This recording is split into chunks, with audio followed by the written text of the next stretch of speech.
Welcome, the ride is beginning now. How many people will be playing? Well, just the one, that's fine. Is this your first time? That's what I thought. I'm so glad to see you back. I really am. Are you now, or have you ever been, a member of the Communist Party? Wonderful, thanks. Remember to be all you can be. And now, it's time for the best part of the ride. Remember, you're always getting closer to the bottom.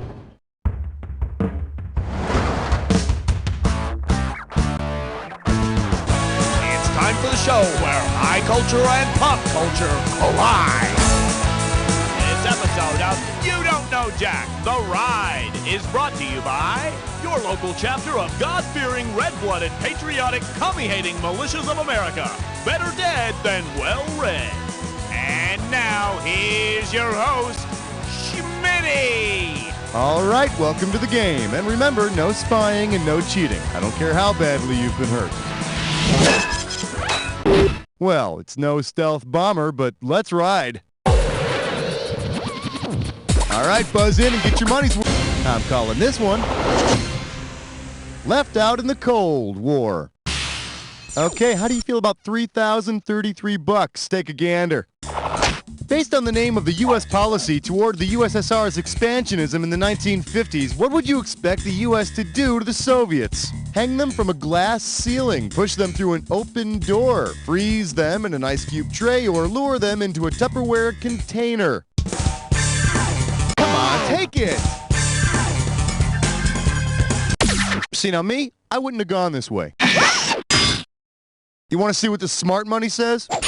The U.S. plan to limit Soviet influence back in the 50s was called containment. General, Plan A didn't work. Damn!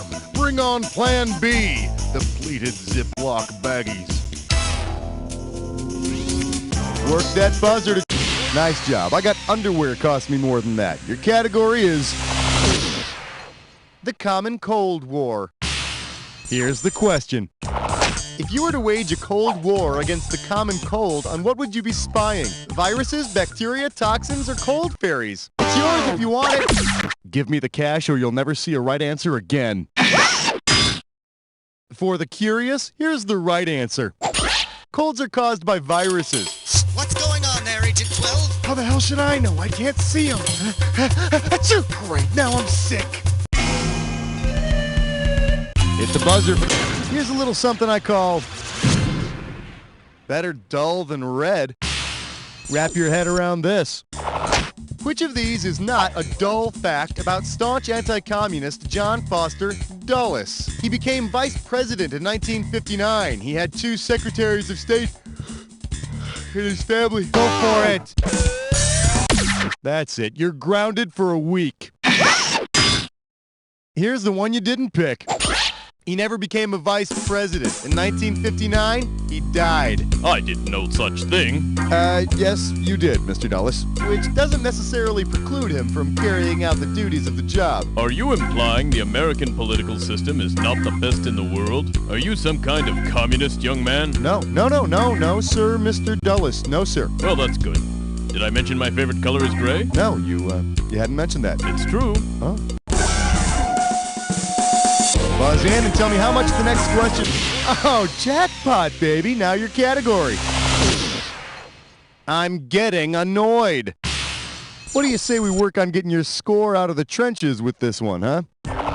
If the domino theory applied to Domino's pizza delivery, which statement would be the most accurate? If pepperoni is free, sausage will cost extra. Go on, do it! Beautiful! The domino theory held that should Vietnam fall to the communists, the rest of Southeast Asia would fall in 30 minutes or less. Buzz in for the bucks, baby. The category is chilling Soviet leaders. Did you know I like talking on the telephone? No, Mr. Dulles. I hadn't heard that. Communist. Anyway, if you were to practice the Soviet policies of glasnost and perestroika on your refrigerator, what would you most likely do? Seal it off and kill all who approach it. Open it and reorganize it, sing about it constantly, or support it even though it doesn't exist. Come on, take it! Glasnost means openness. Perestroika means restructuring. These policies helped end the Cold War. Hey, and while you're in there, clean out those old Tupperware containers, will you? They smell like Bolshevik. Slap your buzzer and we'll find out how. Up next, that vitamin is the bomb.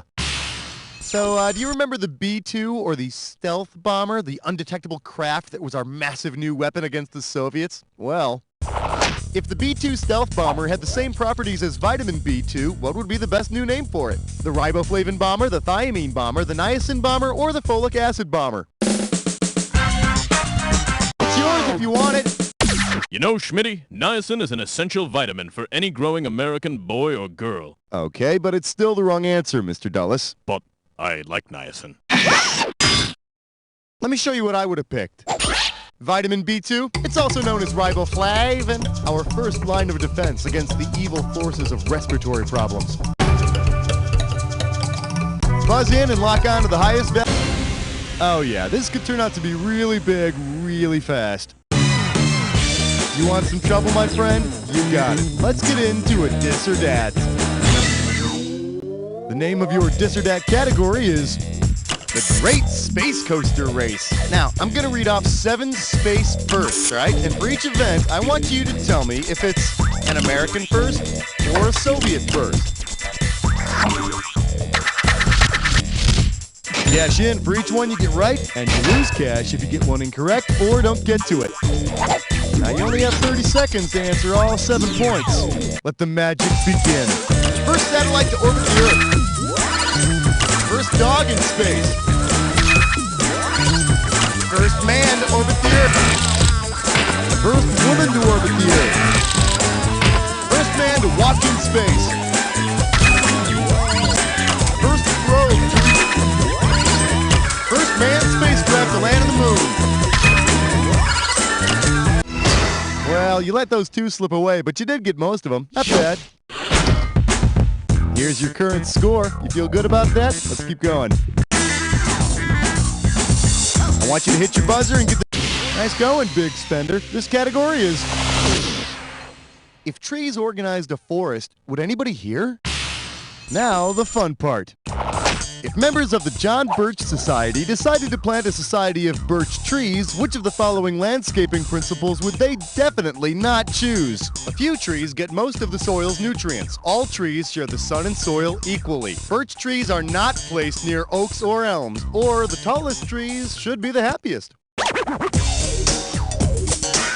Go on, do it! The John Birch Society is a group of ultra-right-wing anti-communists, so they would hate the idea trees sharing the soil equally. But I wouldn't worry about those John Birch people. Their bark is a lot worse than their bite. Hit that buzzer and grab the... This one's called... Corpses that sell out. Man, I don't know what sickens me more. The fact that Gorbachev did a fast food commercial, or that commercials are using dead stars like Fred Astaire and John Wayne to sell products. Suppose you see a commercial using the famous image of Nikita Khrushchev banging something on a table during his UN speech. Whose product is Nikita most likely endorsing? Nike? Go for it! Back in 1960, Khrushchev got all bent out of shape in front of the UN, and he started banging his shoe on a table. It was great. We will bury you with these very cool and comfortable shoes. Hit that buzzer and try to snag the highest... There was a comic with one catchphrase, and Smirnoff was his name-o. Y-A-K-O-B, Y-A-K-O-B, Y-A-K-O-B. Oh, what a country. Welcome to Yakov, comrade. Remember to hit your buzzer when the first letter of the answer lights up. That's how you win the cash. Collect all 5 letters and I'll give you the bonus. Let's do it. Supposed JFK assassin lived in USSR. Oswald. Where Stalin met Churchill and FDR.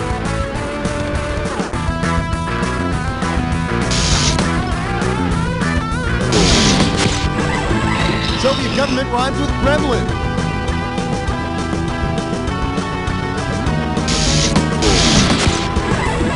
like Nabokov wrote Lolita.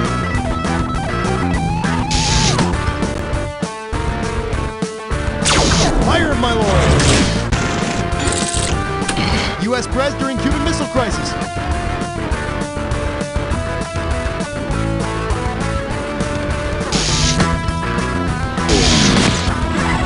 Blank Solzhenitsyn.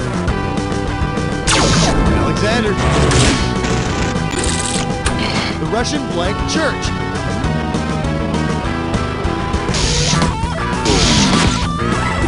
Brezhnev blank Chernenko. First Soviet manned spacecraft.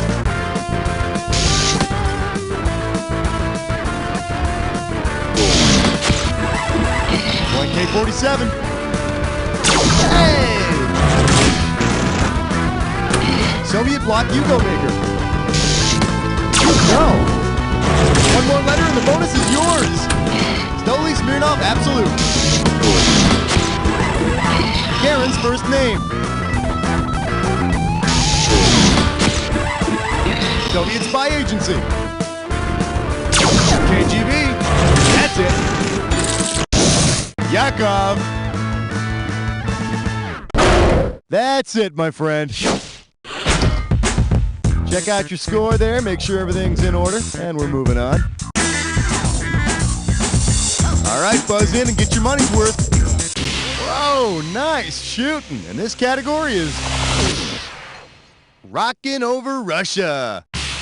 Look no further, here's your question.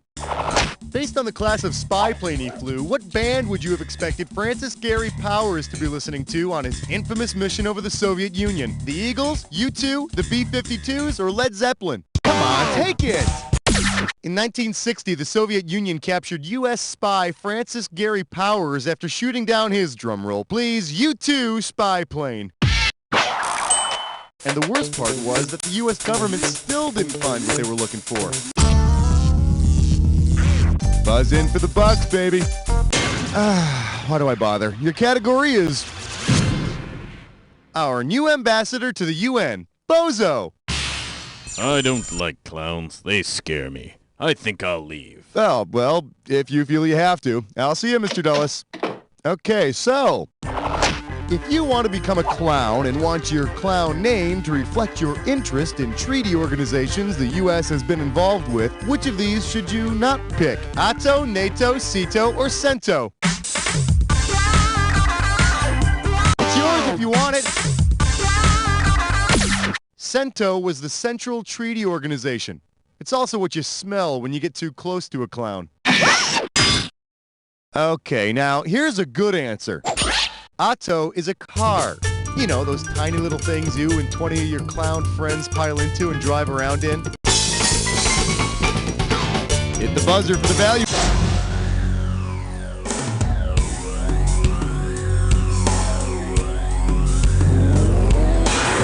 Let's see if this clue cuts it for you. Yet another job for my fancy pants army knife, which of course I keep in my fancy pants.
Yeah, 7 for 7. You really kicked your own ass there, didn't you?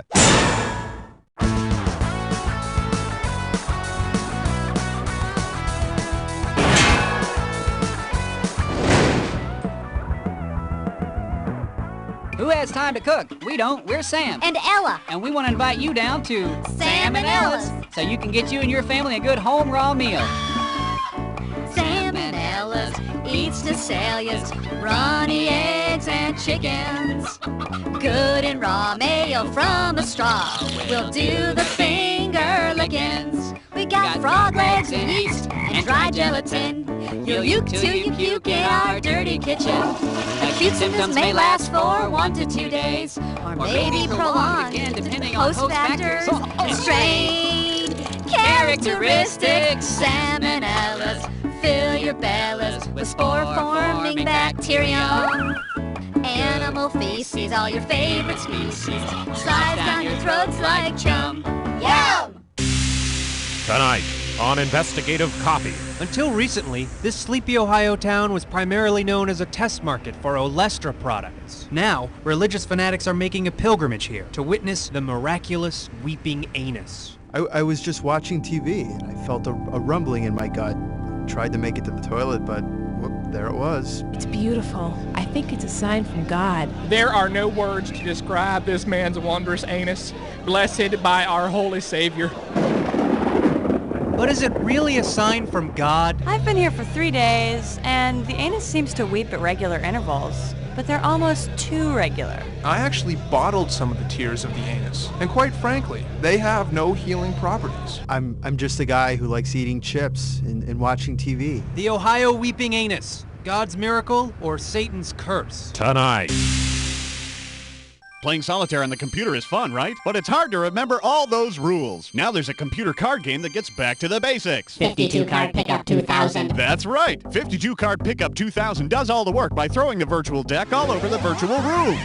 Whoa! There are cards all over the place. You know what to do next. Here's the 4 of clubs under this couch. I'm gonna pick it up. Wow, there's 3 or 4 under this table. I'm gonna pick them up.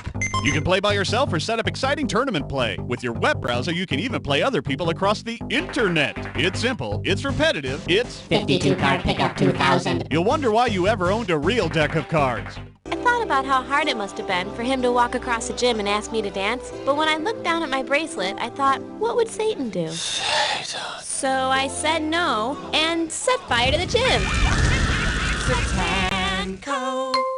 This week on the James Brown Celebrity Scrabble Tournament, the Godfather of Soul takes on former child star Rusty O'Dean. What? 57 points. H-W-U-N-A-W-U-H? What? That's not a word. In a minute. Jump back. Come on, this isn't fair. I tell you what, fair. Tuesday after Hallie McNeil. A wise man once said, give a man a fish, feed him for a day. Teach a man to fish, feed him for a lifetime. Well, I say, give that man 161.5 million fish, feed him for a lifetime, and he'll never have to fish again. Put all your money into the daily lottery. It's the only hope you have. Next week on Round and Round and Round and Round and Round Table, Doctors Alan Gurm and Gerald Meatbottom discuss the controversial new sleep-inducing therapy for insomnia sufferers, getting up and getting a glass of water. But so much is unknown about the effects of getting up and getting a glass of water. There are dangers of spillage, broken glass, water supply. I mean, what do they do with the water once they have it? Well, we advise they drink it, although we found that handing it to a family member has produced some positive results. Watch as our panelists discuss this controversial new sleep aid and similar therapies. Some of your more irresponsible colleagues are now prescribing other more radical treatments like sitting up and having a ham sandwich or even running around with a plate of Jell-O. Well, we certainly wouldn't support that kind of behavior because of the risks involved, especially to children. Tune in for Get Up and Get Yourself a Glass of Danger, Saturday on Round and Round and Round and Round and Round Table. Welcome aboard Advance Airlines. Sit back, relax. Our friendly flight crew will take excellent care of you. Here, sir. Your seatbelt needs to be good and tight. Excuse me, ma'am. Would you care for a foot massage? We want your flight to be an extremely pleasurable and memorable experience. I'll gladly help you stow your tray table, sir. I'll just need to sit on your lap. May I put my arm around you, sir? Would you like to join our Mile High Club? At Advance Airlines, we're getting our customers off the ground. The catcher signal called for a brushback high and inside, but when I looked down at my bracelet, I thought, what would Satan do? So I beamed him in the head and turned all the fans' hot dogs into snakes. Satanko. Uh-oh, sounds like someone's drunk again. I can drive fine. Give me my keys. This week on another uproarious episode of Mean Drunk, Miriam doesn't hide David's scotch bottle well enough. I should have married your sister. And David's boss tries to get him to help himself. Stick your 12 steps up your ass. So tune in for another laugh-filled episode of Mean Drunk and see the show that America's Bar Guide called the most entertaining hour on television. The f*** you looking at?